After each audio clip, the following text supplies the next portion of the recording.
Alors je reviens sur l'histoire du tarot. Je reviendrai probablement par un écrit tout à l'heure, mais je voudrais simplement rappeler un certain nombre de choses. La genèse de la symbolique du tarot est aussi confuse que la genèse de la symbolique du zodiaque, ce n'est pas peu dire.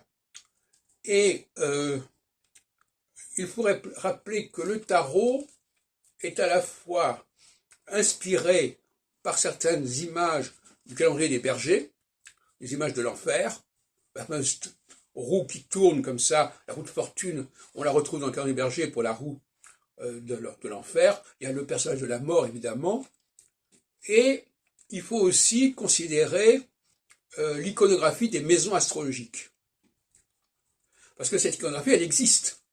Aujourd'hui, on nous dit simplement 1, 2, 3, 4, 5, etc. Et on a évacué complètement l'imagerie des maisons astrologiques. La maison 7, la maison 5, la maison 6, tout ça, ça a des images, il y a des images qui sont restées. Elles ont disparu, et on les retrouve en grande partie dans le tarot. C'est ça que j'ai déjà montré. Je vous rappelle d'ailleurs mon ouvrage sur ce sujet, sur lequel on reviendra.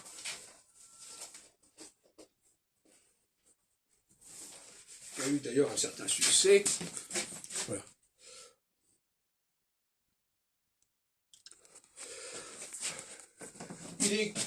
Le rôle de l'historien, c'est de s'attaquer au syncrétisme. Le rôle de l'historien, c'est de montrer que des ensembles qui se présentent comme d'un seul tenant, en réalité, ont plusieurs sources, ont plusieurs origines, sont composites. Et si on n'a pas cette capacité critique, on n'est pas un bon historien. Donc l'histoire du tarot, c'est aussi ça, comme pour le zodiaque, par exemple, de montrer que le tétramorphe, qui correspond au sphinx, etc., est un élément du zodiaque qui s'est combiné avec l'iconographie des 12 mois de l'année.